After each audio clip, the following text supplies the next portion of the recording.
It was a regular Saturday afternoon when my wife Sophie casually mentioned she'd be busy for the next few hours. "I've got plans," she said, tossing her hair over her shoulder. "Don't wait up." The casual tone, the lightness in her voice, should have been reassuring. Instead, something about it set off an instinct in me I had learned to trust over years of observing people closely. There was a subtle deflection, a slight hesitation in her words that didn't match her usual openness. I am Daniel, and for me, patience and observation have always been my strongest allies. I don't jump to conclusions, but I notice patterns, small inconsistencies, moments when words don't align with actions. Sophie had been acting unusually distracted lately, checking her phone more often, lingering on texts, a casual smile that seemed directed at someone else. I didn't confront her immediately. I waited, watched, and cataloged each detail with quiet precision. Her remark about being busy gave me the opening I had anticipated. Not an opportunity for confrontation, but a chance to test boundaries and observe reactions. I didn't call her immediately. I let the hours stretch, letting the silence accumulate in a way that mirrored the tension she had unknowingly created. By the time I finally picked up my phone, I had already composed a message, a simple strategic note, to someone she trusted implicitly, her best friend, someone who would unknowingly become the channel of revelation. I tapped the screen carefully, weighing each word. Not accusatory, not confrontational, but precise, designed to elicit information without giving away my own awareness. In my experience, people reveal truths when they believe they are helping, when they are unknowingly stepping into a role crafted by someone who is watching and waiting. It's a subtle art, one that requires patience, timing, and the ability to read reactions without interference. When I hit send, I didn't watch the screen anxiously. I set the phone aside and continued my routine, making tea, glancing out the window, observing the neighborhood in quiet contemplation. I knew the message would reach her friend, and I knew that Sophie had no idea what was coming. Sometimes the most powerful reactions aren't forced. They are invited, carefully, silently, allowing others to reveal the truths they try to hide. A few hours later, Sophie returned home, humming casually as if the world had gone on without her. I greeted her with a calm nod, giving nothing away. Her energy was light, but I noticed the microshifts, quick glances at her phone, a subtle hesitation before she set down her bag, the faint crease between her brows. She believed the afternoon had passed without any consequence. Little did she know, the message I had sent had already set a chain in motion. Sophie's best friend, Rachel, had read my carefully crafted note and replied with a text that was innocuous on the surface but packed with implications. The moment Sophie picked up her phone, the tension in her posture betrayed her. Her fingers paused mid-scroll, eyes widening slightly, her lips parting in surprise. I watched quietly, my expression neutral, letting her react naturally. The room, once filled with casual chatter, was now a stage for subtle revelation. "Daniel, why did you?" Sophie stammered, her voice a mixture of shock and rising panic. I didn't answer immediately. I let her words hang, heavy and uncompleted. The silence became a mirror reflecting her own underestimation of me, the assumption that my calm demeanor equated to ignorance or passivity. I finally spoke, my voice steady, controlled. "I sent a message to Rachel.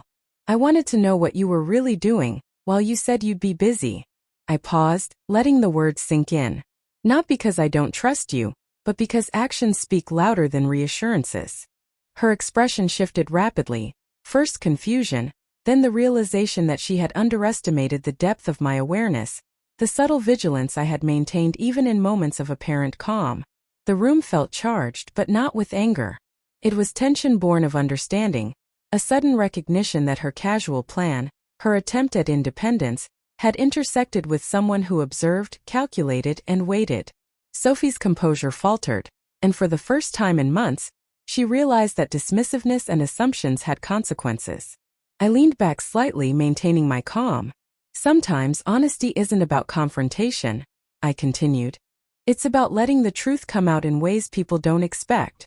Her eyes met mine wide, revealing that she now understood the subtle shift. The afternoon that had begun with casual dismissal was ending with a quiet revelation, one she hadn't anticipated and couldn't ignore.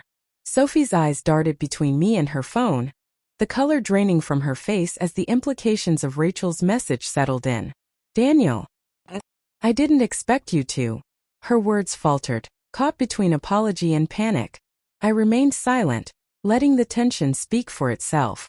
Silence has a power all its own, especially when someone realizes they've underestimated patience, observation, and timing. Finally, she spoke, voice barely above a whisper. You knew. Her fingers trembled slightly, not from fear of confrontation, but from the dawning awareness that she had stepped into a situation she couldn't control. I nodded once, calm, deliberate. I knew enough to see through the surface, enough to let actions reveal what words tried to hide. She sank onto the couch, shoulders slumping. I didn't think it would matter, she admitted. I thought being busy for a few hours wouldn't make a difference. I didn't realize. Her voice trailed off, the unspoken acknowledgement hanging between us. She finally understood that the casual dismissal, the playful independence, and the subtle avoidance had all intersected with someone who notices details, observes patterns, and waits. I sat opposite her, maintaining a steady gaze. It does matter, I said softly but firmly. Not because of anger, not because of punishment, but because honesty and awareness matter. When you act without considering the other side, consequences unfold, even if you never anticipated them. The weight of the day, the suspense, and her vanished hours all converged into this quiet reckoning. Sophie exhaled slowly, a mixture of relief and regret. She realized that the power dynamic had shifted, not through shouting or accusation, but through observation, timing, and deliberate patience. The playful dismissal, which she had assumed would go unnoticed, had met a response she could neither deflect nor ignore. She now understood that accountability isn't forced. It is invited, and when it arrives, it commands attention. By the end of the evening, the air between us had changed. Sophie no longer approached me with light-hearted dismissal, nor did she underestimate my presence. The lessons of the day were quiet, subtle, and irreversible. For the first time, she recognized the consequences of underestimating observation, patience, and calm authority.